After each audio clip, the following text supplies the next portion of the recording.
I don't have to clap, actually. No, you don't. All right, what's up, everybody? We are back again. We did the remote thing again for our own safety tonight, guys. It's actually, I don't say my safety because I literally walked out to the studio, but y'all are here remotely. Yeah. Yes, we are. And welcome to another Reverent and Rebellious. Yep. We were very We reverent about the roads tonight. Yes, for those of you who are not aware, the roads are nasty tonight. They're icy, and I have done enough damage to my wife's car. I don't need to do any more.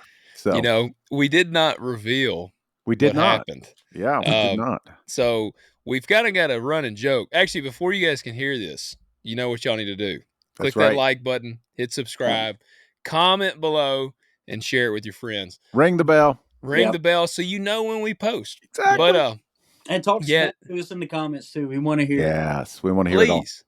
But it's funny. We kind of have a running joke with Brother Peter about Double Bridges Road. Like it is, and if you haven't drove on it, it is kind of a creepy road. It's very dark and like I don't even know if there's street lights down. I don't think there is. No, there's not a one. I promise you, there is. They don't even know what a street light looks like down there.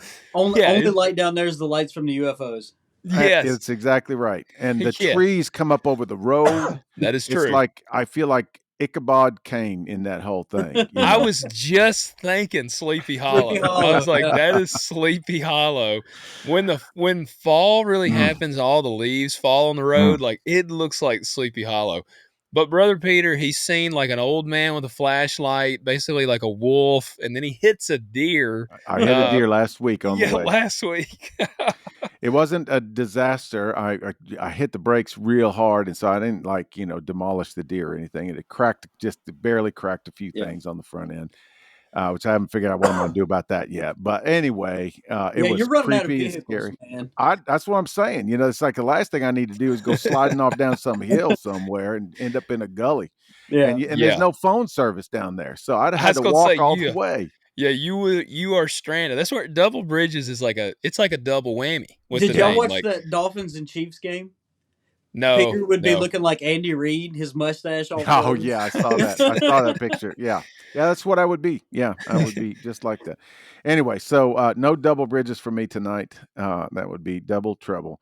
But we're excited for tonight's episode. We, as most of you know by now, we're well into this taboo series that we've been doing, and the first couple episodes, oh man, people are getting a little spicy, a little salty over this whole thing. Yeah, and we've stirred up a little bit, which is exactly what we want to do. Right. Because we, just if we don't do anything else on this little podcast.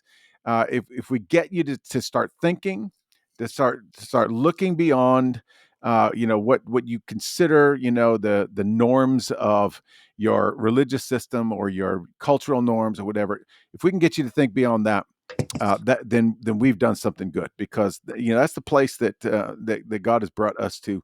We'd love to just analyze things and really find out, what's really true, to the best of our ability. And we've gotten some revelations along the way, haven't we, Pat? Yep. We've. I would say we've made a lot of people squirm. Well, they may not have outright said anything, but what's funny though is me and Logan were talking about this off air, that I think we're getting encouragement from the places I didn't think we would get it. Yes. So many older people have been coming up to us and was like, "Oh, we're loving this." They're like, man, awesome. All those doobies I smoked back in the day, I feel a lot better now. You mean I'm not going to hell for that? Yeah. Exactly. But also, it's because that there's this whole big buzzword deconstruction going on, and everybody's all freaked out about it. And there are some real tragic stories about people really just walking away from their faith and all these kinds of things.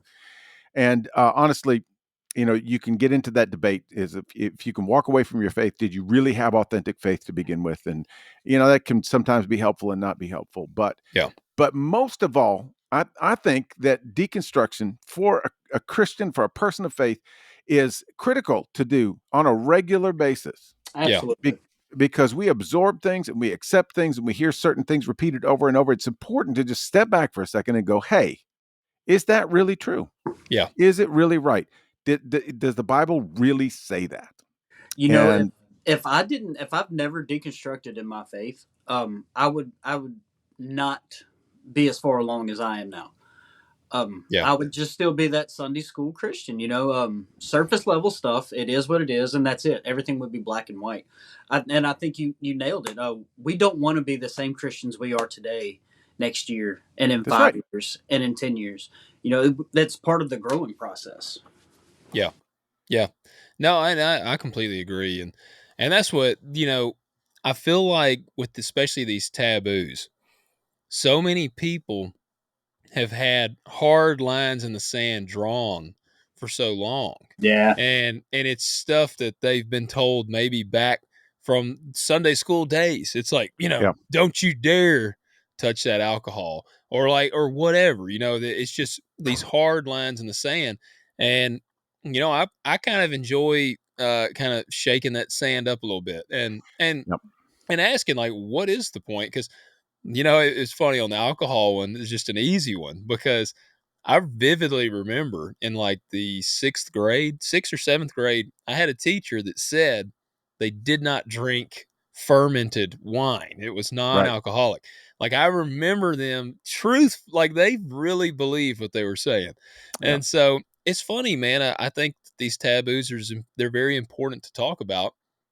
And actually, I would even encourage the listeners. We're always telling you to comment, but if there is a topic or a taboo that you honestly just wonder about, we'd love for you to comment that below. I mean, You know, there's nothing we're afraid to dive into. Nah. one of my first experiences, me and Peter, we were doing a weekend retreat. They were And doing ayahuasca. Yeah, well, that's right. I don't even remember what the taboo was, but someone was saying, "Well, what does Scripture say about it?" And Peter gave the best answer I'd ever heard because I had always jumped into these debates, Yeah. and Peter just kind of looked at him and said, "What does Scripture say about it?" And then it really shut the conversation down because he Yeah. was like, "What does the Scripture say? Let's get to the Greek. Let's get to the meaning. Let's get to the etymology. What does it really say?" Yeah. And then no one wanted to talk about it at that point. Yeah. Yeah. Yeah. Yeah. I know. But so for those who are watching and listening from other places besides the U.S., and by the way, our largest group of listeners that are not Americans are in Sweden. So hello to all you Swedish people out That's there. awesome. Yes. There's probably 6 of them or something like that. I I don't know. feel like they're But similar to Tennesseans. I think they are too. Yeah. I really do. Yeah. Yeah, they're pretty, pretty rough and tumble. Pretty gritty people. Pretty rebellious. But I'm excited. We got people Yep. listening to us in Sweden. I think that's Yeah. pretty cool. That is But, awesome. man. Just so we are Orthodox Christians. Yep. I mean, Yep. we're not trying to tear the Bible apart. We're trying to build it up. We're trying to get it inside people, but not just the Bible the way you've always heard it. We've done some serious journeying and serious studying and I believe with the Bible, with every area of your life, the way that you grow is you stay curious. Yeah. Mhm. You never stop asking questions. You think about farm life, Logan. How do you get better at what you do? You question all of your techniques and you question all of your equipment and you see what's out there and you continue to try to get more skilled and real about what you're doing. Yeah. Go ahead. Well, I was gonna say, it makes me think about my son. He will be 6 in February. Man, that And doesn't seem possible. I know it does not. But it's funny. This was yesterday because we've been together because it's snow. So there's been nothing else to do. We've just been riding around and everything. And he asks so many questions, like, questions about everything. Why? Well, why is this? Well, why did they do that? Well, what did they do that for? Why though? What's going? And I'm like, my gosh. But it's good. And as It is. Christians, it would be good if we could channel that kid, like you said, Yes. wonder. Yeah. Why don't we ask why? Like that's one of the things I can even say for myself. There's so many things especially when we got into the Elohim, the Nephilim, and all this stuff. So many stories that I had heard and even read in Genesis. Like I had read that and I had no clue because I had honestly never asked why or Mm-hmm. who. Like, and it's just, like you said, we kind of scratched the surface, and I feel like we reached this age where it's like, I don't want to ask the dumb question. I don't want to be the guy saying like, well, why is that? And you know what? It's okay to ask those questions. In It's fact, it's good. it's Yeah. essential. Well, I also think it's because we get to a point, especially in Western culture, that we go to church on Sunday, we get good stuff, we're all fired up, right? And then Monday morning rolls around and it's back to the grind. We Yeah. have church life, and then we have work life, personal life, home life, family life, and they're Yeah. really supposed to be the same. If when they are walking hand in hand, when your spiritual life and your church life is your life, and Yeah. it's involved in your family, your friends, your job, and all that. At that point, those conversations come easier. But Yeah. when you put it on the shelf till Sunday or Wednesday nights, and then you pick it back up, and then you put it back on the shelf, think about it. We talk about it as a relationship, right? Would y'all's marriages work if you only saw your wife 2 days a week? Not very well. You know what I mean? I mean, come on. It's just it doesn't work that way. Maybe my wife would think differently, but I don't think differently. Yeah. But here's the deal too. Here's the cool thing is once we sort of lifted the lid on a couple of things and discovered what was underneath it, and it was so amazing, then now we're like, we got a taste for it. It's like, well, what else is in there that we Yeah. don't know about, Yeah. And that's exactly what it does when you find these nuggets of truth. It's like, wow, where's some more? Where's some more truth? And Yeah. does it ever end? Right. I hope not. Well, I don't think it does. I don't think I it Because feel will. like you would have more revealed. Yeah. It's kind of how I would see it. And I think Absolutely. that's why we call it the living word. Like Yeah. every Yeah. one of us can attest that for however long we've been doing this, we get new revelation all the time, and you still get just as jazzed up about it as you're like, oh, did you know this? You know this, and you really really hope you don't come across that person that says, yeah. And then you're like, shut Yeah. up. I want you to I be know. excited Yeah. with that. Yeah. I wanted to be the first one. I know. Yeah. I want you to be excited with me. Uh-huh. Yeah. Oh, yeah. It's funny. The fallen angels one. Oh, That man. one was pretty fun because there was a couple of people that I mentioned the divine council to, I know. and they were like, these were guys that had been in the word for a long time and would school me on a lot of theology. And I mentioned this divine council, and they're like, I don't like that. That don't sound right. And I'm like, well, just go and look. And like I kind of pointed them in the right direction. And then they come back later and they're like, well, I mean, it's in there. Yeah, I know. Like I they know. don't want to admit it. My mom and dad were both pastors most of their life until they were in their 80s. Yeah. And they've forgotten more Bible than I'll know in my lifetime. And they called me after they watched the sermon online, and they said, "Man, I don't know. It's like we were sitting there going, no way, he has gone off the rails." And then we actually picked up the Bible and looked at it, and it's like, it's in there. What are we going to do now? Because Yep. it's in there. Yep. And I felt the same way. And so that kind of relates to this series that we're doing on these taboos, because like I put in the notes for last week's episode, some of these taboos were put in place with really good intentions. Yeah. To help Christian people remain faithful and walk a good, clean life with God and all this kind of stuff. But then there were other not so good intentions of kind of a separation, or a superiority, or to maintain some level of control. And so I think that's why it's so good for us to kind of pick through these. Now, today's topic is so amazing because most of the time we sort of take a posture of, well, this thing that the fundamentalists have been telling us is so bad for all these years. You know what? The Bible doesn't really say, it doesn't condemn it like, well, yeah.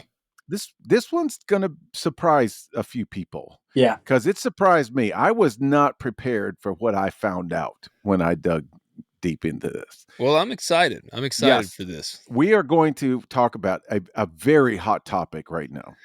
and that is the topic of yoga and meditation and New Age and psychics. Yeah. Okay, so this is like a cultural phenomenon. Before we get started, Peter, what is with this tomfoolery? Where's your joke? Oh my gosh. Yes, my joke. Hang on. You used your psychic yogi powers. Yes, to get around. yes. Yeah. Oh, no, I got it. What did the Buddhist say to the hot dog vendor? I don't know. What? Make me one with everything. That's good. It fit right in. It does. That is very fitting. Yeah. Very fitting. You Make know, me one with everything. That was a slow one right down the middle. You nailed it. I know. Yes. I know. Softball. Yeah. So yeah. So we're going to talk about yoga and metaphysics and psychics and all these kinds of things. Hey, you know what that sounds like almost? It sounds What? like when someone says, I'm not religious, Oh, I'm spiritual. this is where we are today. Yep, this is those people. This is where we are. Yeah. I went to Pew Research. I always love saying that. Pew Research. When you told me about it, that's what I literally thought. I was like, what? It sounds like a gun website. It's a Christian research website, and they take, they do polls all the time. And it says here in this article that most American adults self-identify as Christians, but many Christians also hold what are sometimes characterized as New Age beliefs, such as reincarnation, astrology, psychics, the presence of spiritual energy in physical objects like mountains or trees. And we have this kind of trend. Of course, we know that the practice of yoga is very popular today. You can't go to a fitness center or a gym without them having yoga classes. Yeah, they all do. Then we've got some of this. You see the infomercials on TV about this particular kind of yoga that's going to help old guys like me get down to their the weight they were in high school and all this stuff. Yoga is like a big deal. But also now there's a little trend in Christian world called Christian yoga. Oh. Because there's been a lot of, of course, there's been a lot of pushback from especially the more, fundamentalist conservative Christians. It's like, no, yoga is Eastern religion. It's demonic. It's terrible. I don't care. You're twisting your body all up and all this stuff. And so they just baptized it. Yeah. It's like, hey, it's just about, postures and stretching and, all these, it's all super healthy. Right.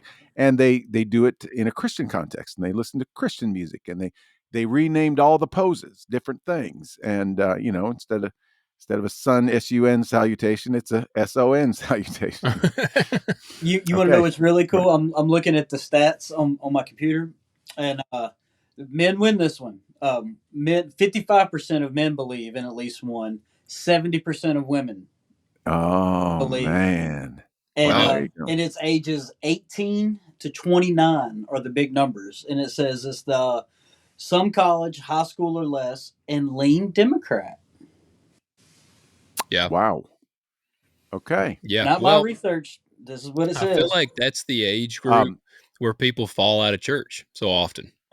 Yeah, absolutely. But here's another. They've broken it down too into demographics. This is actually kind of funny.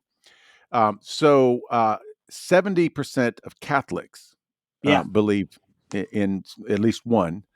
72% historically Black have hold at least one belief. 67 mainline, which is the the Methodists and the Presbyterians and the Episcopalians. Only 47% of evangelicals. So yay, all right. But here's the funny thing. Atheists. Anybody want to guess? Atheists? 22. There it is. I'm looking at it. I'm cheating. Oh, you cheated. Those fun-sucking atheists, It's like, come on, atheists. Have a little imagination. What about the agnostic, though? I know. It goes up to 56%. And then people that don't believe in nothing in particular. This is nothing in particular. The nuns. No, we don't have any, 78%. Wow. Dang. We don't believe in anything except this stuff. Except hold we on. think that reincarnation could be true. Yeah. What is the difference between the nuns and atheists? Atheists are there is no God. Yeah. God does not exist, and you can't Therefore, prove it. they He does. therefore Yeah, they probably don't believe in reincarnation, right. spiritual things, But anything like. 22% do. Yeah, 22 22. do. Yeah. I know. I was a little surprised by that. But nothing in particular is that's the nuns, and Okay. they actually. This is a whole nother subject, but actually among the nuns, 80% of the nuns believe in some sort of deity or supreme being. Yeah. Okay. They just don't want anything to do with organized religion. Yep. They're Yeah. they're the Spirit. spiritual but not religious. Yeah. You know who was reincarnated? Says they were reincarnated? No, who? I'm trying to find his quote. Patton, Oh, the General Really? Patton. He Wow. says, I'm trying to find this quote, but there's a book actually called The Past Lives and Reincarnation of General George S. Patton. And he claimed, all right, here it is 10 things you may not know about George Patton. He believed in reincarnation. Patton claimed he had seen combat many times before in previous lives, including as a Roman legionnaire and as part of the 14th century army of John the Blind of Bohemia. And it says, George, you would have made a great marshal for Napoleon if you had lived in the 19th century. Patton replied, but I did. So Patton, he believed in reincarnation. There you so go. Logan, one of the things you said earlier, 77% of people who say they are spiritual but not religious There you believe in at go. least one. There you go. That just doesn't surprise me. Not at all. But here's the thing, though. Why is it, if we believe in reincarnation, why is it that we always believe that we were reincarnated from some really cool person? Yeah. Yeah. It's like, yeah, like a Roman legionnaire. yeah, that's what I'm saying. Yeah, I was the king of Sheba. Yeah. And I had minions underneath me, and it's like, I was the town idiot. Yeah. exactly. I was gonna say the Yeah. jester. You, Yeah. you remember Otis from Andy Griffin? That Oh was yeah. me. That would be me. Yeah. There you go. See, yeah, I was reincarnated from Otis. Yeah. Yeah. Well, No, it's just, man, and why is it that they can buy into like I know, reincarnation, I know, but they I know. can't accept the fact of like Jesus rising from the dead? Like, I just don't understand. I don't understand it. Well, Uh, Professor Maddox said it best. Um, Ignorance out of the mouth of smart people is still ignorance. Yeah. well, but here's really what's at the root of it, and this is, I believe, why so many even Christians buy into it. It's because it is a glorification of the self. Yep. And Yeah.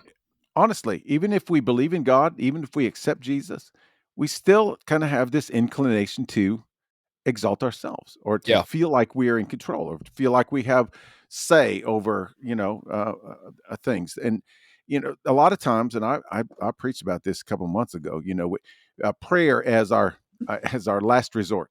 Yeah. Yeah. So we go to God when we don't have any other options, because Yeah. we would like to be able to solve it ourselves, so we can feel good about ourselves that we were the ones that solved our own problem. And when we finally get desperate, we cry out to God and all this stuff. And so anyway, and so this is what we kind of find out when we get into the whole yoga thing. Now, I want to just warn everybody. We may hurt your feelings just a little Yeah. bit. If you're going to those weekly yoga classes, or 3 times a week or something like that, or if you Goat get yoga. yeah, oh yeah, got the, yeah, or if you got the videos at home, Yep. I don't want us to come off like we're big time downers or legalistic people or anything else like this.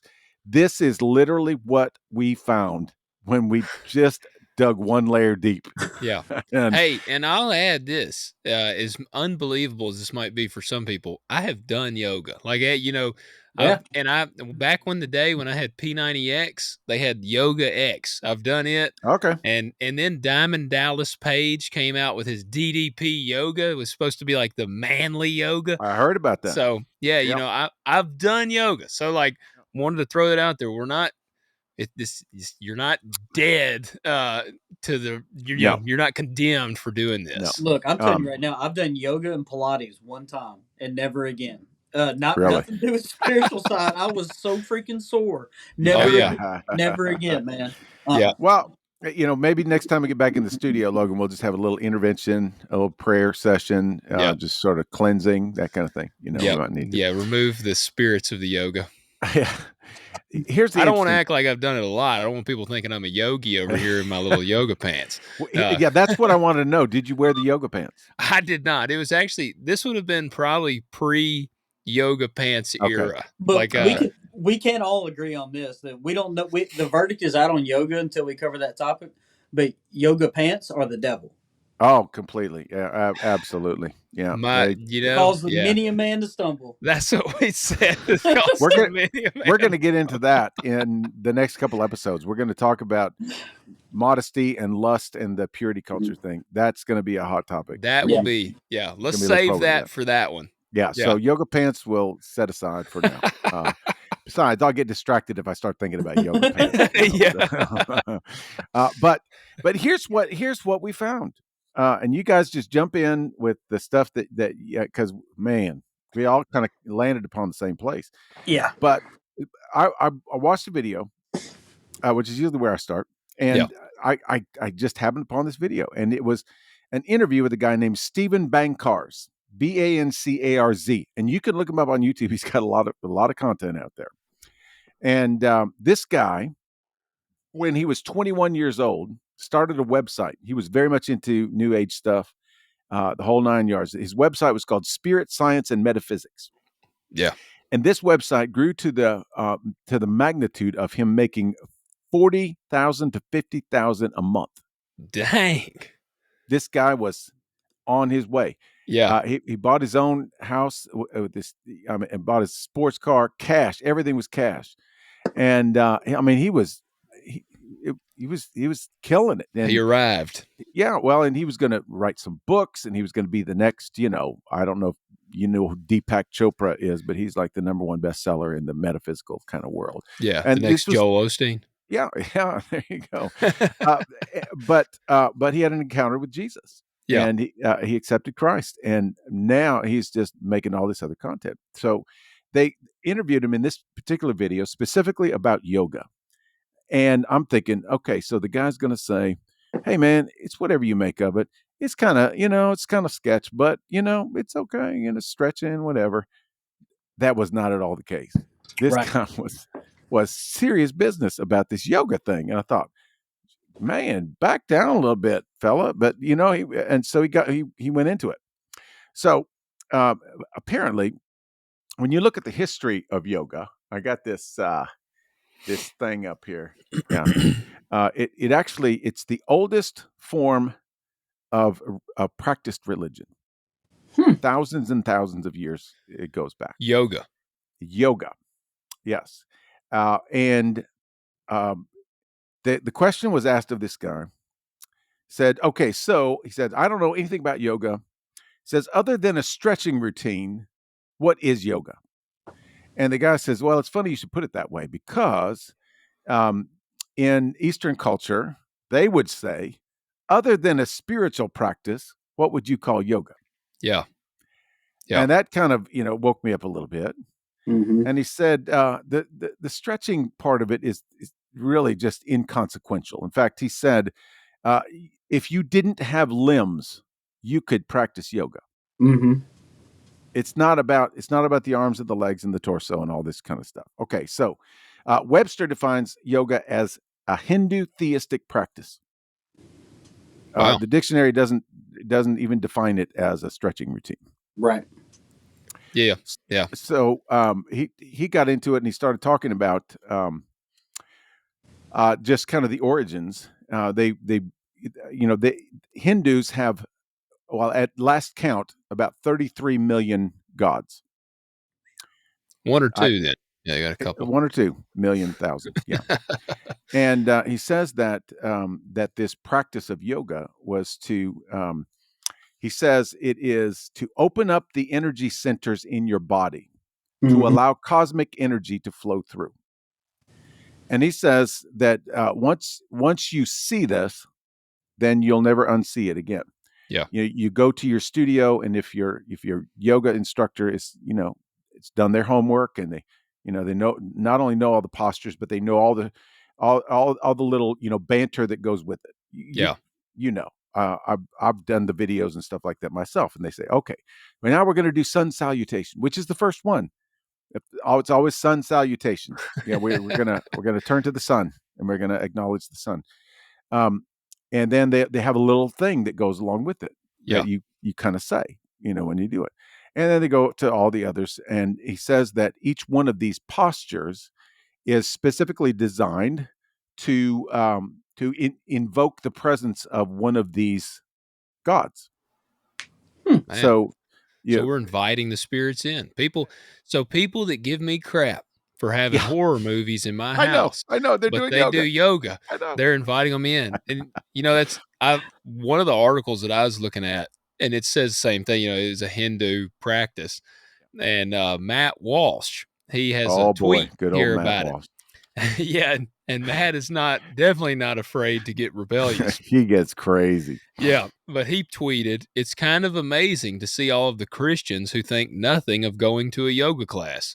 There are many excellent ways to get in shape that do not involve participating in Hindu worship." I mean, that was just But and normally, because Matt Walsh gets so out of bounds sometimes, normally I would just laugh at that and dismiss it. But this guy says the same thing. Well, and here's one more I got to read, and it's from Matt again. Okay. But he says, and actually, this is a really good point. He said the best comparison for yoga would be the Ouija board. Yes, you can play it just for fun without any ill intent, but still you are participating in something that was designed to conjure spirits. Better to just play Monopoly or something. Why mess around with it? And that's a pretty valid way of looking at it. Fair enough, man. Yeah. Yeah. And it's funny, we were talking about the horror movies, and it's funny is horror movies have one pose that we all do, and it's that's the one pose we all do, and so we went on that one, Logan. Well, and it's interesting because a horror movie is something that you watch knowing it's not real. Yeah, that's yoga right. is something that you do that you don't realize is real. That's right. Yep, that is according to this guy and according to the research that we did. So all of the stretching and the breathing is to open up, like I said, the energy centers in your body. It is to empty your mind. That's the idea, is that you empty your mind to make room for. And so it's to cultivate self-awareness, and it's a shifting of your consciousness. So peace of mind is not the goal of yoga. The goal of yoga is unity with God, or unity with the gods. I was going to say the gods, yeah. Where did we look at that before? Who did something to invite or to connect with the gods? It was the Tower of Babel. I was going to say, it seems like now that we've opened that can, everything comes back to the Tower of Babel. Yep. Exactly. It is so true. But so here's one of the things that you won't hear when you go to the yoga studio, is that the Hindus, and especially now the ones who in Hindu you have the gurus, and you have the yogis. Gotcha. It's not not Yogi Bear. No, that's that one. It's not It's Bear. So the yogi is the spiritual guide of yoga, of the yoga practice. So basically, eventually, if you get into this stuff long enough, you'll connect with a guru, who then will connect you with a yogi, and that's Gotcha. like the expert. But they believe in the Kundalini spirit. Have you heard of that? I can't say that I have. I was about 5 minutes ago before we started. Is the first time I've ever heard it. There you go. The Kundalini spirit is the spirit of a serpent. How about that? That lives at the base of your spine. And Pat, you even got an image of that, didn't you? I did. It was funny because on the image, like you're not gonna be able to see my screen from here, but on the image, it had a like the human body, like the anatomy, and it had the snake wrapped around the spine at the bottom, and that you're blocked. But then when you open up, it shows the snake going all throughout the body. What's it Yes. called? The Kundalini? Yep, Kundalini. spirit. Oh, I And see it. and the Yeah. official name of the Kundalini spirit is Lord Shiva the Destroyer. Mm-hmm. How about that? That's a pretty cool name. Yeah. And so what you do when you empty your mind and you use breathing or a mantra, and then you adopt these certain postures, what you're trying to do is to awaken the Kundalini spirit. You wake up the serpent, and that starts this energy. Now, it was interesting because the interviewer at this point asked him, "Well, what if I don't acknowledge the Kundalini spirit?" And he said, honestly, if you do this stuff long enough, and if you kind of get into it, when you do certain things, you'll feel like a tingle. It's like, oh, that felt good, and you think, wow, I'm getting really healthy. Is that that's kind of like something that you're just not Inviting in aware of. there. Yeah, Yeah. exactly. And So I was gonna say, we're talking about emptying your mind. You're supposed to empty your mind of everything, yeah, and it just yeah. made me think about this. Romans 12, 1 and 2, it says, "Therefore I urge you, brethren, by the mercies of God, to present your bodies a living and holy sacrifice, acceptable to God, which is your spiritual service of worship." And then he goes on and tacks this on there. Uh-huh. And do not be conformed to this world, but be transformed by the renewal of your mind, so that you may prove what is the will of God, that which is good and acceptable and perfect. Tove, man. Tove all And day So long. not the what I emptying mean? of your mind, but the renewing of your mind. Yes. Yes, which is Yeah. then to fill it, Yeah. to Mm-hmm. allow God to fill your mind. But this is the emptying of your mind so that because you believe that man is divine by nature. Mm-hmm. And by emptying your mind and allowing cosmic energy to flow through, you reach a state of divinity. Okay, so Gotcha. Yeah. you awaken the Kundalini spirit, and then the energy begins to move up through the chakras. Yep. You have 7 chakras, energy Is that centers. these? Yeah. Isn't that a Yeah, chakra? right. Yeah. Why not? Hang loose, man. I think it's the chakra. That's right. That's exactly right.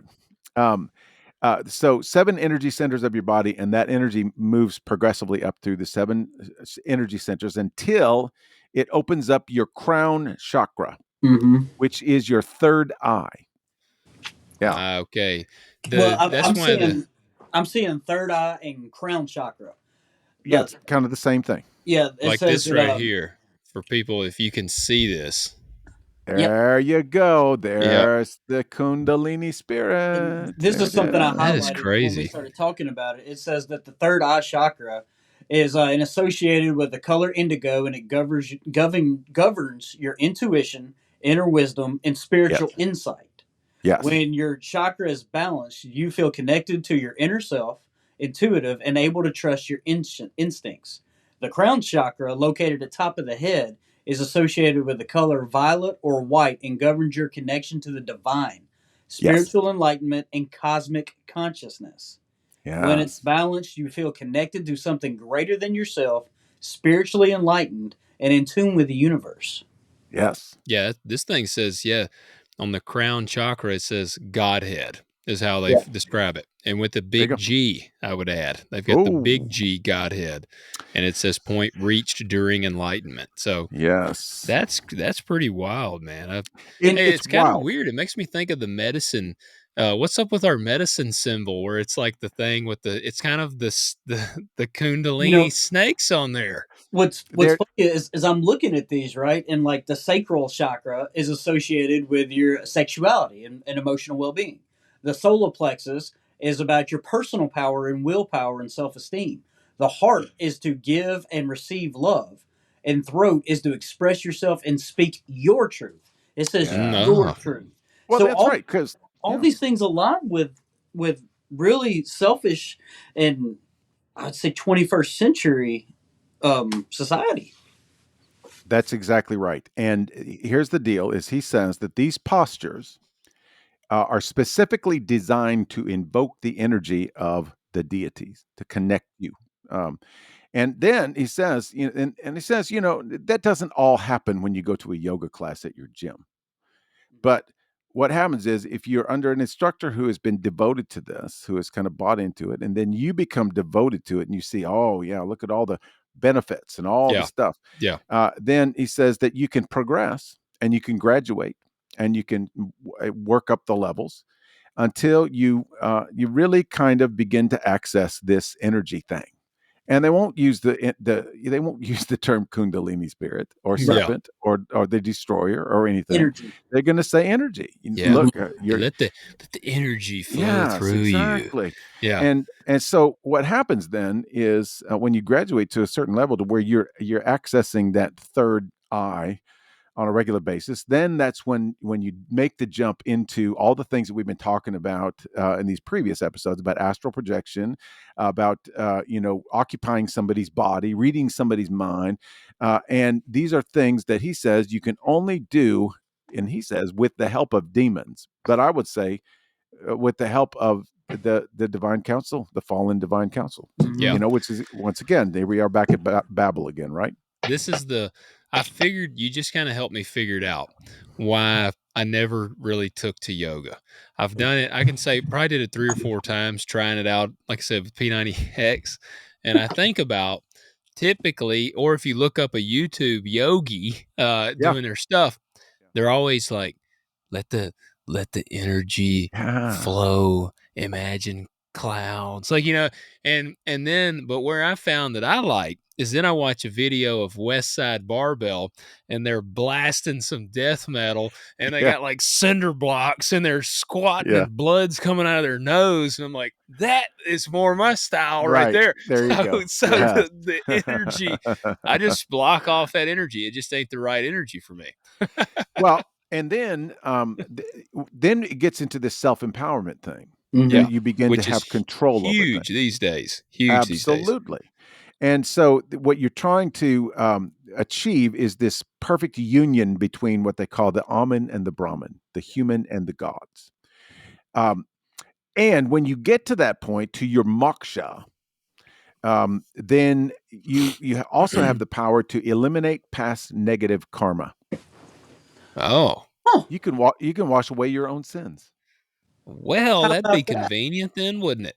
How about that? Wouldn't even have to repent. No, you just achieve this moksha and access your third eye, and you can go back and you can just take an eraser and just erase things. Yeah. Yeah, which means that then you'll when you're reincarnated, then you'll come back at a higher level, not a lower. Maybe Higher that's how level. Patton did it. Maybe. Patton seems like a very repentant fella. So, He does absolutely. This Um, also says that healing crystals and stones have been used for centuries to balance chakras and promote overall health and well-being. that's Different right. crystals and stones are associated with different chakras, so choose the ones that resonate with you. yeah. That's It's it. all about That's your it. truth, and you and you and you. It's very funny, like these kind of things. It's all about you. Everything it seems like it is. But that is a, a kind of a condition that we're seeing in our culture today. Yeah. That I want to have my truth. I want to create my own identity. I want to have control and power over the world around me. And the problem with this whole thing is it appears to be, very very humble, very simple, but at the heart of it is this desire to be powerful Yeah. in your own Yeah. way. Yeah. Here's an interesting thing. You can Google the Kundalini effect. And if you Google that, you will find people who got way into yoga, didn't know anything about the language of the Kundalini spirit or the serpent or anything else like that. But somehow they got infected. Like they accessed that energy thing. And now, because they don't, it's not something they're inviting, or it's something maybe they're resisting, then it turns back around on them. There have been reports of depression and migraines and stomach issues, and you can go onto forums and there are these people going, "How do I get rid of this thing? How do I get this out of my system?" Dang. Yeah. Yeah, and that's exactly what they call it, the Kundalini effect. That, well, I mean, like we've talked about in the past, you know, when you open yourself up for that, it tends to always, I feel like, lead to destruction of some kind. And you quoted Toby Keith Sunday. I did, didn't Yeah, I? he did. And That's rebellious. that is. I'm going to quote Toby Keith right here because this perfectly describes today where we're at. And it's, man, I want to talk about me. Yes. About, Oh, good Lord. talk about Yeah. number one. Oh, my, me, my. Yes. What I think, what I like, what I know, what I want, what I see. That's exactly where we're at today. Oh, I mean, true. it's, and it's funny. I don't listen to a lot of Toby Keith, but I see here at the beginning, he says, we talk about your work, how your boss is a jerk. He says, we talk about your church. Oh, man. Church. Well, he don't even want to talk about your church. He wants to talk about him. So that's not trying to hate on Toby, but that's very fitting of I feel like the society today. It's all I and me, and how can we elevate ourselves without turning to God. Absolutely. And what are we supposed to do? We're supposed to deny ourselves. Yep. Yep.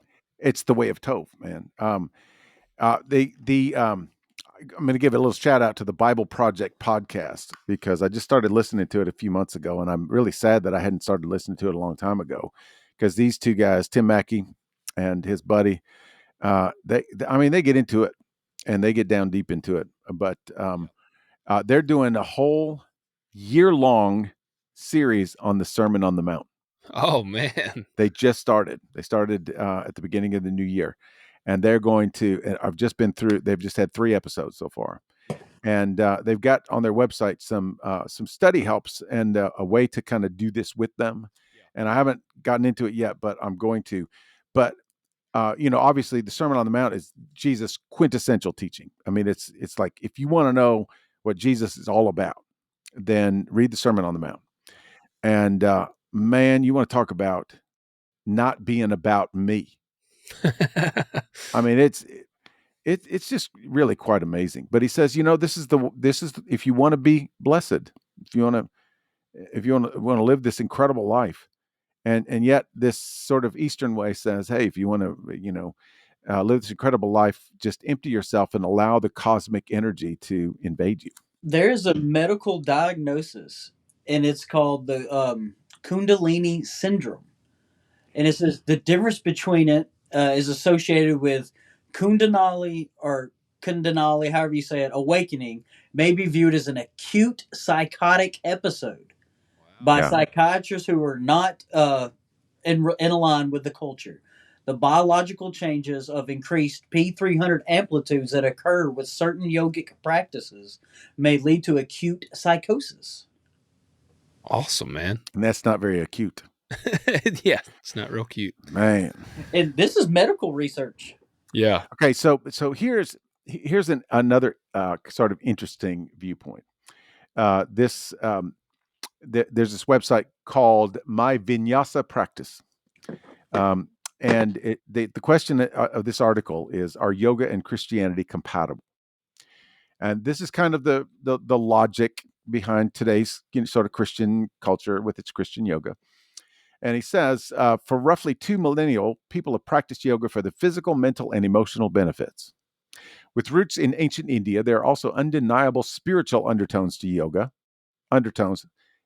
Stephen would have a problem with that word, particularly among Hindu and Buddhist practitioners. This begs the question, can the spiritual side of yoga be separated from the other aspects of this popular discipline? And are yoga and Christianity compatible? And he says, yoga and Christianity are compatible, but a thoughtful approach must be taken for the two belief systems to coexist. Yeah. Okay, that's a red flag for me. Yeah. Two belief systems to coexist. Yeah. Okay, I'm just going to leave that right there. And so that's based in Texas. Yeah, it is. Yeah, that's good old Merca. Anyway, they got the coexist bumper sticker. There you go. Yeah. That's ridiculous. To the extent that yoga can be viewed as a philosophy and lifestyle with practices that promote self-confidence, mindfulness, and inner peace, yoga is complementary to Christianity. Now, this is supposed to be a Christian writing this? I think not. Yeah, but are they claiming to be? No, I don't think so. It says Okay. uplifting collective consciousness. I think That what they're trying sounds to do very is, new age. well, I think that what they're trying to do is kind of, say, and there's all kinds of different articles about, yoga at home, yoga for beginners, yoga teacher training, all these kinds of things. And so what I think they're trying to do is to say, hey, yoga can be practiced with anything because it's just mindfulness and it's a philosophy. It, so you can just separate the two and they can coexist. But that's the problem is Paul tells us how many times you can't let two belief systems coexist. Yeah. You either follow Christ or you don't. And so it goes on to say the compatibility of yoga and Christianity is an issue requiring a thoughtful and purposeful approach, but it need not be a controversial or divisive matter. The two belief systems can, in fact, coexist and even thrive as complementary lifestyle choices. Yes, Hindu is very complementary to Christianity. Isn't that right? And he goes on to say that yoga practices like postures and stretching exercises have clear and tangible benefits for physical health. Okay, so I would just argue that any stretching exercise that you get from your chiropractor, would be good, right? Yes. Okay, same can be said for breathing exercises, which alleviate stress and anxiety and promote mental and emotional clarity. Okay, great. And then certain meditative practices, which we're going to talk about here in just a minute, which is also a little bit sketch, can be compatible with Christian beliefs so long as they do not purport to recognize or worship any deity or divine force. Well, what did we just discover about yoga? Yeah. That's all it's about. It's It's worshiping a Hindu all of the theistic millions practice. of gods. Wow. And see, and this is, I guess, what we don't realize is, okay, so the postures and the practices are specifically designed to connect you with this energy. That's what they're made for. And you can argue and say, well, that's not how I do it.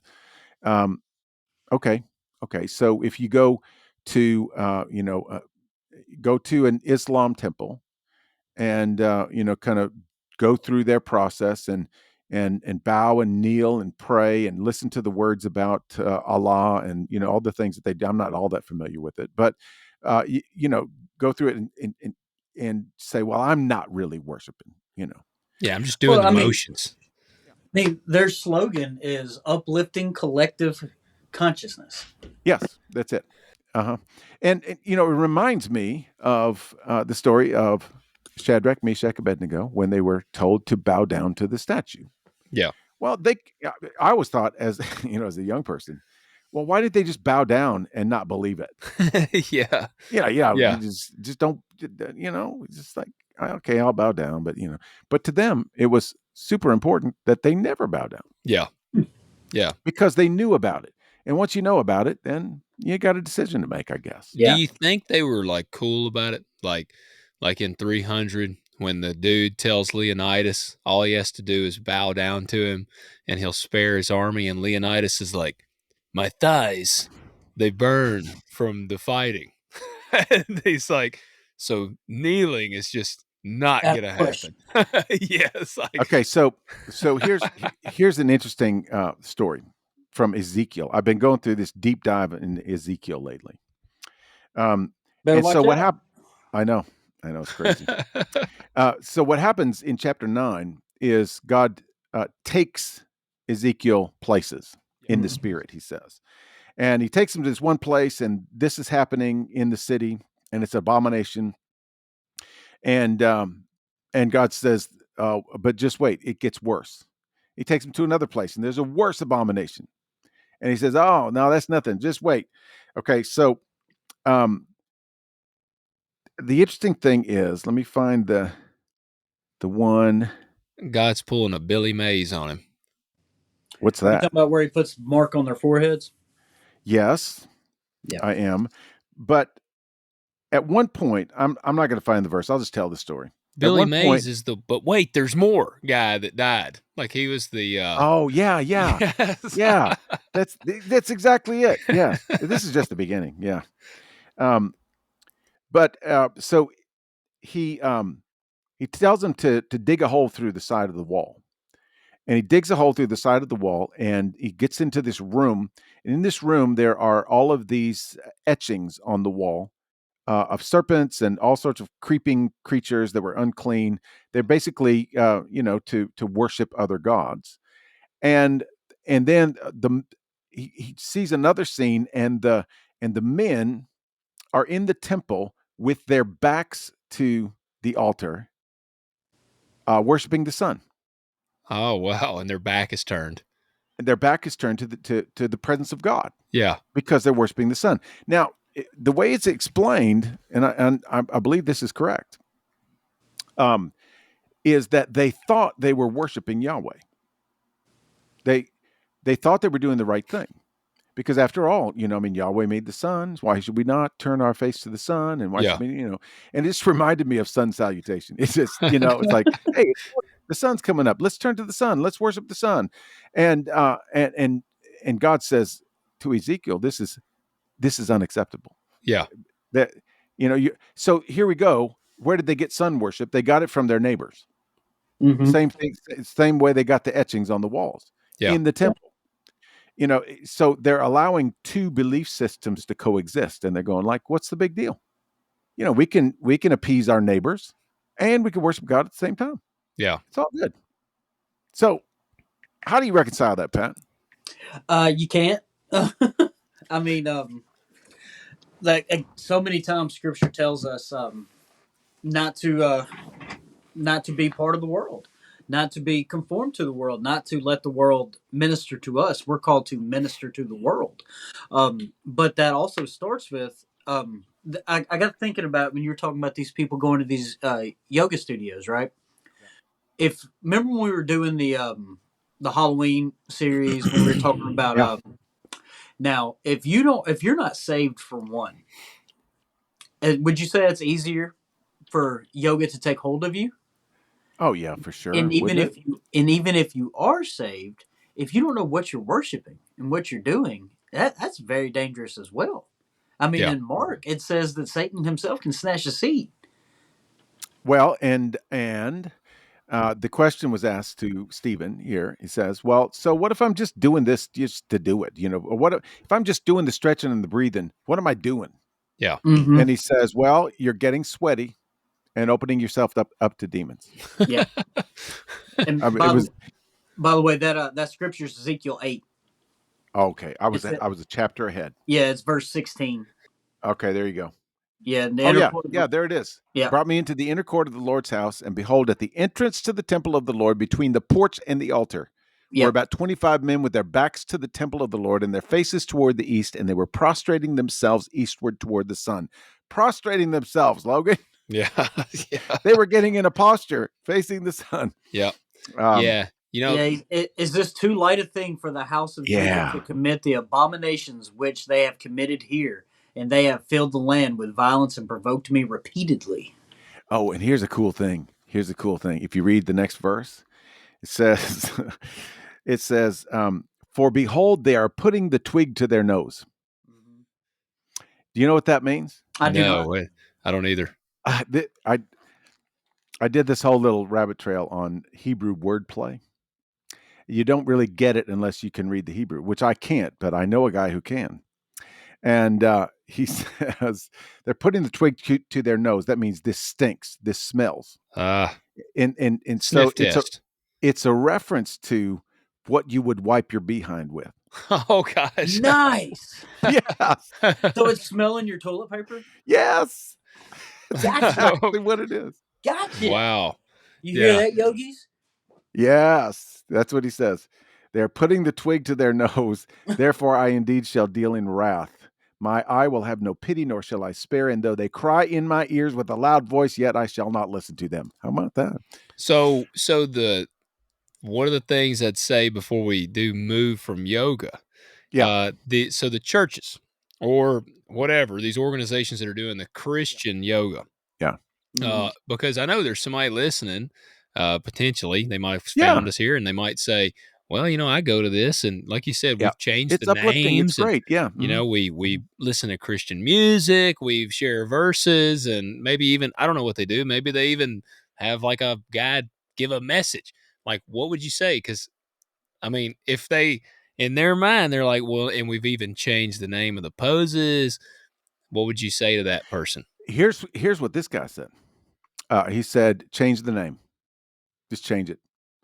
Because if you're talking about, if you really know what this stuff is all about, this would be like saying, hey, come on over. We're going to do Christian witchcraft. Yeah. Yeah. Yeah. We're gonna do Christian spells. Yeah. It just, he said, it just doesn't match. And in fact, his last statement on this interview was, if you as a Christian did do your research on yoga and you really develop an understanding of it, you'll never go to a yoga studio again. Yeah. Well, Yeah. I So, mean, I know a few physical therapists. I mean, within our own church, we can, if we want some stretching, we can find it. We don't That's have to go to exactly what he yoga. said. He said, man, if you want to do a wellness class, if you want to, do stretching and breathing and meditation and all this stuff and make it, put Jesus at the center of it, do it that way. But Hmm. don't call it yoga because like we're going to smoke some Christian crack, dang, So, is that bad? I mean, I was planning on us Oh, doing that next time we sorry, man. recorded. will we go Dang. out on the limb and say there's no such thing, or there's no reason for us to try to align our chakras? That is exactly the point that he's making here. Yeah. And once again, I did not expect to find this when we went looking, because out of all the crazy stuff that we've, the myths that we busted and all the things that we're going like, hey man, come on, lighten up. This is not one of them. Yeah. Yeah. I Yeah. did not, I expect Well, what I I know found. I've been hit in my crown chakra quite a bit, so I don't think I want to go down that rabbit hole. Your crown chakra might be a little defective. It Yeah. It might might be. be kind of Mine's busted. for sure dented, if not cracked. So we're going to spend just the last little bit on some related topics, which uh, yoga's the hot topic, but also I wanted to get into just a little bit of the New Age thing. The crystals, like you mentioned a little bit ago, Logan. First of all, you see this stuff a lot. You go to Gatlinburg, you'll see the little hippie store, Yeah. and it's got the sage, and you can scrub your home or whatever you do, and it's got the crystals and all this stuff. Um, Pat, what do you make of all that? I mean, it's all related, obviously. Yeah, I mean, I've heard people say, and I've seen here we go, education from horror films, right? Um, Burn sage in your house, ward off evil Yeah, spirits, yeah. and I'm like, isn't that what prayer's for? Like, isn't that what Well, a walk with our faith is for? No, and I get it. Some religions practice that, and some New Age beliefs does, but I'm yeah. here to tell you, Christianity does not. And Well, I mean, the idea is, we see that verse where it talks about, with demons cast out, and if the house is left empty and yeah, swept clean, then the demon comes back with, so basically, that verse is not there to cause us to fear, but it's to say that if your heart is occupied by the Holy Spirit, then there's no room for any demons. There's the yeah. Yes. so And I guess my question is for the believers, for the Christian community, not people that are um, maybe thinking about faith. I'm talking about the people that are in the church. yeah, Why would yeah, we be looking for other practices for these things? Why are we looking there in the first place? because Oprah does it Yeah. Right. and Jim But Carrey does it. I mean, what is our intention behind it? Is to be like Well, them. To honestly, be more powerful. I think that sometimes we look for a supplement. Mhm. Yeah. Yeah. That something's that there might be some power in something else that will give us a little edge. Well, And like that's outlawed in sporting community. It's called steroids.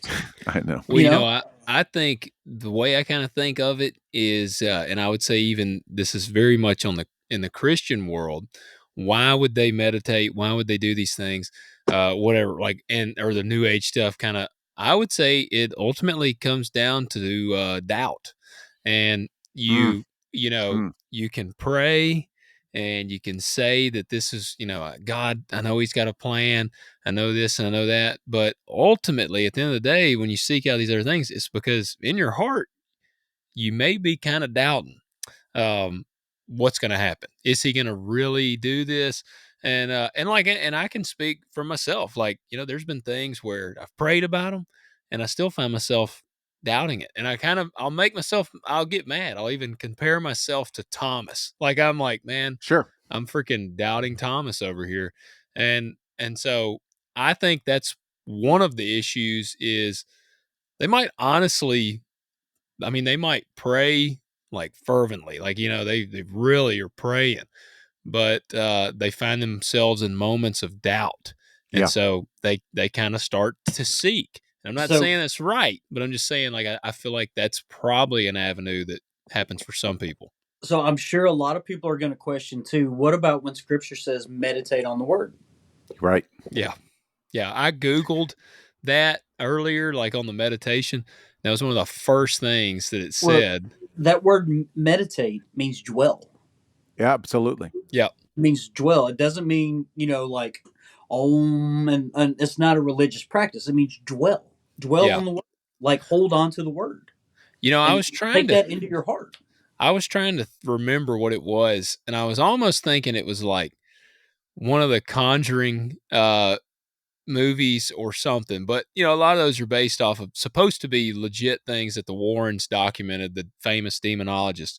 And one of those, I cannot remember which one it is, but transcendental meditation is where they claim that they were possessed. Was in a moment of transcendental meditation. Yeah. And this Uh, says to study and to ponder. well, it's interesting. If you go to the home site, Transcendental Meditation home site. There's a home site for it. Yeah, there is. Is It's that very. tm.org? That's it. Okay, That's I it. see this. They'll tell you that transcendental meditation is an effortless meditation practice that's taught one-on-one, evidence-based, and guaranteed. Oh, guaranteed. Yep. Or your mind's back. Guaranteed to reduce stress and anxiety, increase resilience and the ability to handle challenging situations. It also is guaranteed to increase mental clarity and creativity, Nice. better sleep and health, This is a great and nootropic. kind of, sort of. I mean, that's kind of what they claim. Biohacking. But think of this word transcendent, transcending. That just sounds problematic to me. Yeah, yeah, It says it allows your mind to naturally transcend or settle inward to right. quieter and quieter levels of thought until you experience the most silent and peaceful level of your own awareness. But see, aren't we called to not like aren't we called to not have our minds basically empty? That's the point. Yeah. That's the point. Because and it's very similar to the whole yoga religious practice. In that, what we're doing is we're divesting ourselves of ourselves so that we can make room for something that transcends ourselves. Yeah. And so, and I mean, transcendental meditation is more prevalent than we know. Yeah. I mean, there are very famous people that just, I mean, Arnold go on and on about it. Schwarzenegger swears by this stuff. Like, Yeah. he says that's what like has been part of his huge success was due to transcendental meditation. Yeah, yeah. Ellen DeGeneres is one of the most famous people now who, she's actually on their website Oh, as a really? spokesperson. Yeah. It's so that originated with Maharishi Mahesh Yogi. And you did He's a good on that. yogi. Yeah. Well, I don't know. Sometimes this time of night, my mouth doesn't work all that well, but I get, I can do it every now and then. So according to Mahesh, transcendental meditation is a process of emptying one's mind unto bliss, where you see yourself as united with the divine, as part of God. See, here we go again. How does he describe it? Not as reducing stress and anxiety, improving mental clarity and creativity. No, the whole goal is to unite with the divine. And in fact, it's the same thing with New Age philosophy and the crystals and all this stuff. Crystals are just kind of a way to, they're supposed to have some sort of power to help you do that. But it's all directed toward getting you there. And the interesting thing is, the New Age people and TM people, they believe in Jesus, and they believe that Jesus was divine. But they believe that Jesus was a special human who discovered his divinity. So he through was not some the of these Son of practices. God. His No, own actually, words, his own words are use fundamental principles applied to a reliable, repeatable experience of pure consciousness. In other yes. words, a scientific approach to understanding life by looking inwards. Yeah. I wouldn't call it very scientific, though. Yeah, well, the answer's within you. There it is. There it is. But see, here's the deal. They don't really have a problem with the term "son of God," but they would actually say he realized his divinity, that he was God, then that you are God and I'm God. We're all part of the divine. We are divine by nature, and through this elevated consciousness, we can discover and begin participating in our divinity. Gotcha. Yeah. Transcendental. Yeah.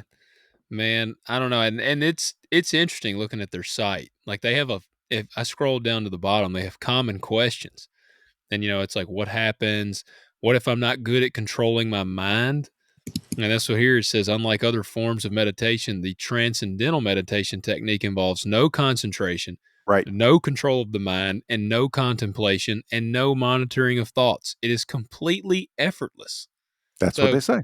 Yeah. it's, man, I don't know. And it's funny, as when I was younger, I would not have thought anything about meditation. I would not have thought anything about yoga, any of these things. But it's kind of like, what is the origin or what is the purpose? Like and they make it sound really good. Like you say, you look on there, oh man, I know. better clarity, better mental health, better sleep. Yeah.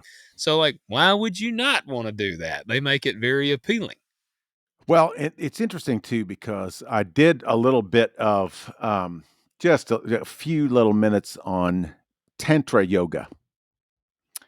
There was actually and sometimes it's called tantric yoga, and there was a little flurry of a fad that went around in probably the early '90s, and it was a sexual thing, tantric sex. And so I wanted to find out if that was a spin-off, and it is. But it's a spin-off of what they call Tantra or Tantric yoga. And it's interesting because it needs to be taught by a yogi. Mm-hmm. And you were led in this, it's like the next level. Oh, yeah. And you can achieve this state of bliss. And they say that every yogi has a toolbox, a set of tools, techniques that, when administered properly and used properly, will get you there. It's like, we can get you to this elevated state of consciousness, which is pure bliss, and you can sit in pure bliss for hours at a time. Is this LSD? No, it's not. It's this yoga practice. I mean, Yeah. it's like advanced, Man, I'm looking at some of the practicers and celebrities wise. It was the Beatles, the Beach Boys, Kendall Jenner, Tom Hanks, Mick Jagger, Oh, my Jennifer cousin. Aniston, Howard Stern, Martin Scorsese, Oprah. Yeah, for sure. Well, if Oprah does it, it must be good, Yeah, the word tantra literally means a technique or a technology, an inner technology, subjective methods, not objective methods. Now, aren't these the same people? This is just me wondering, but I thought that I read somewhere that these yogis were in sexual scandals. Many of them were. Yeah, I don't know any of the details. I do remember hearing about it, at the time that all this stuff kind of, was elevating. Yeah. But supposedly, it has nothing to do with that. Just like, yeah. Man, I nerd out, not to go down a side path here, but I'm kind of into the Waco thing. I don't know if y'all have watched any of the documentaries on Waco. You know what I'm talking about? Oh Yeah. yeah, oh yeah. You know, What are they? the The sons of the Branch David- Davidians. New Branch Yeah, Davidians. Yeah. David Koresh. Yeah. Yep. And David, all of the women, they were not allowed to have sex with their spouses, but David could have sex with them. Yeah. And so like it was I mean, and I could go down the real rabbit hole of that one, but it makes me think a lot of that. Like it you could see where they manipulate. You know what? Why does every cult end up at the leader gets to have sex with anybody he wants to? Yeah, I don't know. Why is that always the revelation, the new revelation? Hey, I got a revelation from God. And it's like Joseph Smith. I put on the magic glasses and I read the Book of Mormon, and it was written on golden tablets, and it said I could have as many wives as I want. Yes. So what do you think is the reason these people, and just for sake of conversation, I'm gonna call these yogis and Branch Davidians and all that, I'm gonna say cultish. Yeah. Not trying to offend anybody, but let's say cultish mindsets. Why do you think these people, so many of these people, buy it hook, line, and sinker? Do you think that could be possibly part of the church's fault? Oh, I think it's kind of a double-sided thing here, because honestly, I believe that if we focused more on making disciples in the church, which happens in close community, which happens, it's this whole Tove thing that we've been going through, the practices and the principles that God wants to build into our lives. I believe that we won't feel a need for any supplements. We won't be seeking anything that's, a new revelation of anything. But also, it's part of our me culture as well. And that is very enticing. What is the ideal these days? How many books have you seen in the last 2 years on time management? Yeah. It's everywhere. Yeah. These people are, it's like, I know this is absolutely true. I know a very famous pastor. I don't know him personally, but I heard this in an interview. He hired a life coach to help him orchestrate his time. And they spent a whole week doing step analyses. And so he says, I now take a different route from my bed to the refrigerator so I can take the least amount of steps possible. And then we counted the steps on my morning routine, and we counted the steps so that I would be taking the minimum amount of steps possible to accomplish all I need to do: brushing my teeth, putting my clothes on, and he organizes all of his clothes. He wears almost the same thing every single day, so he doesn't have to make decisions. I mean, it's like, minuscule down to the seconds practically. And I'm thinking, dude, you are ill. You are just, that is, that's wild. So, but we are idolizing this idea that if we can manage every second of our time, then we can get so much more done. We can get so far ahead. We can have our whole year planned out by January 2nd, and we know exactly where we're going and exactly what we're doing. And then we can elevate ourselves and continue to get more done. And we can manage more people, and we can make more money, and we can, build big organizations and everything. And I sometimes just want to say, stop that. Just stop it all. Everybody needs to just sit and stare out the window for a couple of hours every now and then. Yeah. You're making me feel good about my approach. Well, because I'm pretty much like flying by the seat of my pants. I'm just kind of along for the ride. I'm very spontaneous. There are people in my life that wish I would pay a little more attention to time management, but I also believe in the presence and the power of the Holy Spirit. Yeah. And I believe that the Holy Spirit sometimes just wants you to stop so he can tell you something. Yeah. Be still and know that I'm the Lord. But we have elevated this idea that I'm going to achieve some sort of personal nirvana when I finally get wherever it is that it's like, how much is enough, and Yeah. and how big is big enough, How and many how famous is celebrities kill themselves? We see that. yeah, Hey, and so somebody, here's what I just thought of when you're talking about be still. All right. So the meditators would say, there right. you go. We're Be still. sitting, we're being still. So, Yeah. I feel like we pretty well, I mean, we pretty well scorched yoga, but a meditation, where are we at? Where are we at with that one? Okay, so here's a really helpful um, article that I read, and it's a very balanced approach. It's written by a Christian who recognizes the benefit of being still. Yeah. In fact, this person says uh, many Christians assume that transcendental meditation aligns with the biblical directive to be still in God's presence, to seek God, and to pursue inner peace. But then she says, here are a few things to consider. First, TM encourages us to empty our minds to achieve personal happiness. Biblical meditation encourages us to fill our minds with the Word of God for the purpose of growing in conformity to Christ, Mm-hmm. acknowledging that Christ is the greater. Christ is God, and that's the God that wants to pour into us. Um, Second, transcendental meditation centers all of life on our pursuit of personal peace and pleasure. But biblical meditation centers all of life on the pursuit of God, which would include things like trials and temptations and suffering. I mean, Yeah. that's it. Yeah. I think we Um, can all agree, though, if we've ever sat in the spirit, that it leads to two emotions. It leads to gratitude and humility. completely, completely. I mean, Those two that's just go hand in hand. because I've done that so many times, just sit in the presence of the Lord, and it leads me to be grateful and to humble myself because I know But that also, anything that got me here is not of me. Yeah. It's that's it. not. But see, then gratitude and humility combined result in obedience. Hmm. It's like, I'm so thankful that you did something for me I could not do for myself. I'm so humbled that you would actually do it for me. Now, what do you want me to do? I'll Yeah. Right. do anything. Yeah. And it You calls you know, into action.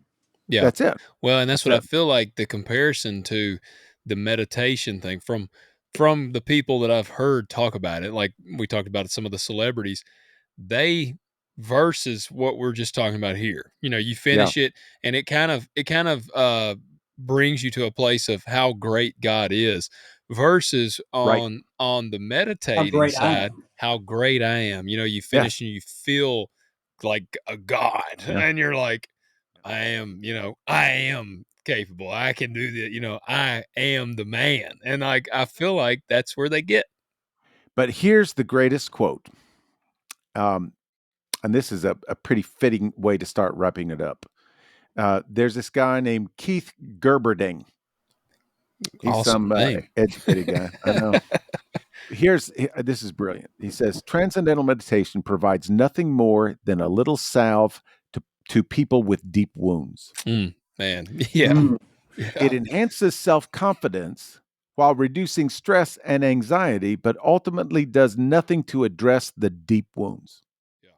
It can't, because it fails to address the real issues. For that, we must turn elsewhere to God as he reveals himself in his word. Blessed is the man whose delight is in the law of the Lord, and on his law he what? Meditates day and night. Yeah. For you younger people who may be watching, salve is ointment. Yes, it is. Yeah. That's a good thing to Medicated point out. lotion. Yeah. Yes. Yeah. But that is so true, because but don't we think that if we can just have serenity in our lives, if we can just have reduced stress, then that will pave the way for us to feel good about our lives, Yeah. that we can Look, achieve all the and stuff. I'm telling you, it comes back to intention again. Because how many people have you talked to? If I could just hit this much on the lottery, I could do this Uh, for the church. Yeah. Or if I could just do this, I would do. No, you wouldn't, because if you would do that for the church, you'd already be doing it. Yeah. You'd Yeah. already be doing it. yeah, that's exactly right. And I love what he says about the wounds, because there's not a human being alive that does not have a deep wound somewhere. Yeah. That's right. And you can meditate it away, or whatever. You can achieve mental clarity, creativity, all these things that it promotes, even physical health. But it never touches the wound. Yeah. And I feel like our whole culture is running around with these deep wounds, and we're trying to pat ourselves on the head and treat it on the surface, or we're putting a Band-Aid on a deep infection. Yeah. Well, and I would kind of here towards the end here, I got a question in on that. Yeah. I firmly agree. But for the person, there might be a person listening that has turned to meditation because they are, like you say, they're hurting in some way. And maybe in their mind, they're like, well, I've prayed about this and I did not receive what I thought I like. How would you tell them, how should they move forward? What would be the route they need to go to try to heal these deep wounds? Well, first of all, um, I say that we say this all the time, that those kind of wounds are only the beginning of healing of those kinds of wounds begins in community. Yeah. Mhm. And it doesn't mean bearing your soul to everybody. It means to feel that constant support and even that tension of being in community with people who are not like you. You discover other people's wounds, and you gradually get into this fabric of this community where you actually feel like you have support, a place to land. Yeah. Then, honestly, if those deep wounds are profound, I mean, therapy is a beautiful thing. Yeah. It is a wonderful thing. Yeah. And And there's but Christian therapy. oh my gosh, Well, yes, there. Peter, Oh, what was the sermon you did? Is not everything is a tragedy. Um, that's right. and I feel like we do that as believers too. Every little thing we don't want to go through any pain as believers. Yeah. Yeah. And then we all use these nice little phrases like, well, God doesn't want me to go through any pain. He does not want that for my life. And he doesn't. But the human condition, you will have pain. You will have trials. You will have struggles in this life. Yep. And you have to go through them. You just Yes. have to. And sometimes, well, obviously, I'm gonna say it straight up. I mean, if you don't have a relationship with God through Jesus Christ, you're going to be spinning your wheels for a while, because you're going to be looking for something that's going to address that wound, and nothing is going to touch it. Yes. Nothing's. So that's got to be a starting point. But then what we talked about, Sunday, was just that place that God places you. To get engaged and to really become ingrained in that, and then you can begin to address. Sometimes that's all somebody needs. They just need to stop feeling lonely, stop feeling depressed all the time. Now they're with the people that are on a common mission. They have a sense of purpose in their life, and all of a sudden things just kind of start getting better. Yeah. They Yeah. really do improve. If there is a particular trauma, if there's something that goes beyond the counseling that you can get from fellow brothers and sisters and maybe a pastor, then it's time for therapy, and it's time for but therapy works best when you're already plugged into a community, That's right. when you have some other people to talk about it with, and other people And to serve alongside. and I thought about this after your sermon on Sunday too. We're talking about where you're at, where you're at. How many times do you think that we have people at the church sitting next to a giant bowl of water, and they are just so scared to take a drink, and they're dying of thirst, I and know. they're I know. also looking around, where can I get some water? Yeah. Where can I go to get a drink? And they're sitting right next to a bowl full of water.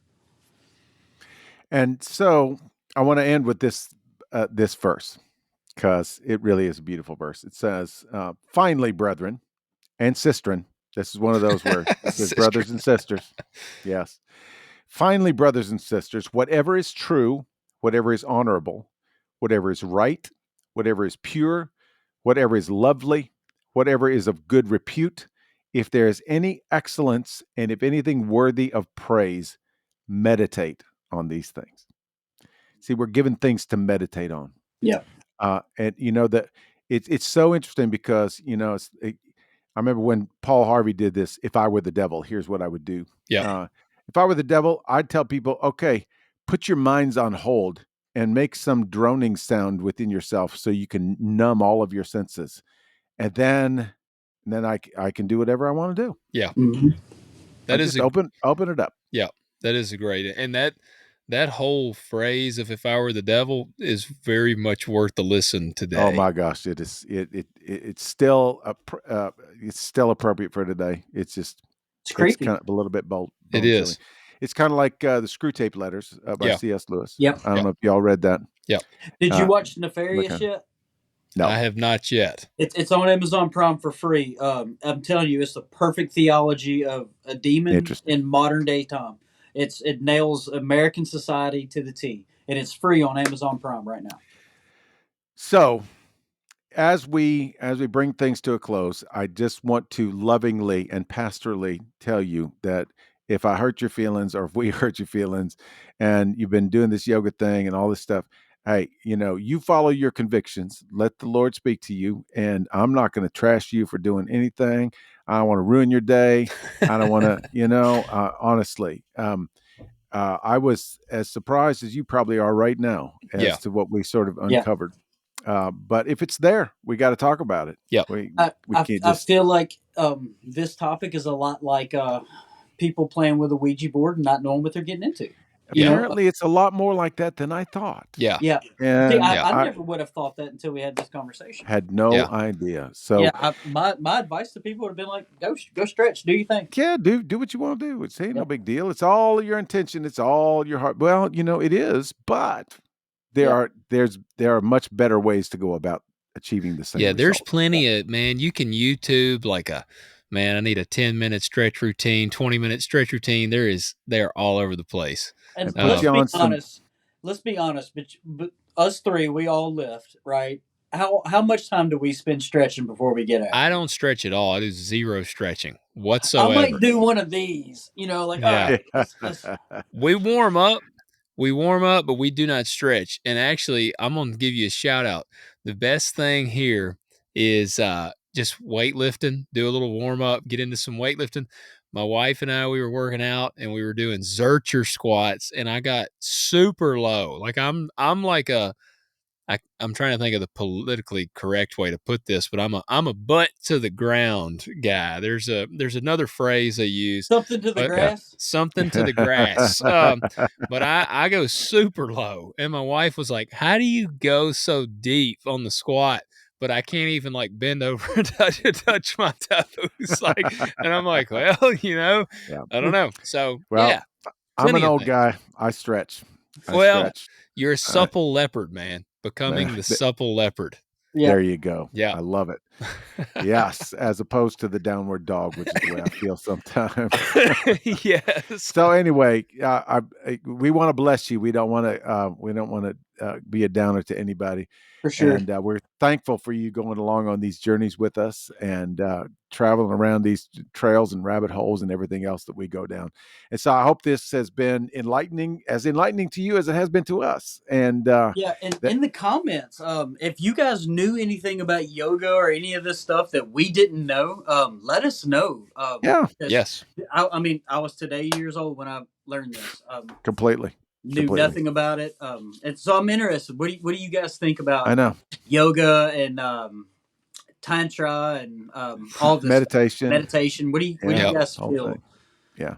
Let us know, and we welcome it all. I'd love to have a lively discussion about this stuff. Absolutely. And next week we're gonna get into another little taboo. We got a few more episodes of this to go, and then we'll see where this whole thing takes us. If we can get 100 likes, we'll try to talk Peter Jeffrey into doing downward dog. Man, I could probably get downward, but I don't know if I can get upward again. We'll see about that. Well, yeah, y'all be sure hit that like button, hit subscribe. Y'all know what to do. Comment below, and we want to hear what you think. And yeah, man, I guess that's all we got. That's it. We'll see you next time. We love y'all and appreciate y'all. Next week will probably be a little more controversial, you think? Maybe. Or maybe. We're going to be on these taboos for a while. So a little while. Yep. Yep. Y'all take care. We'll see y'all. Take care.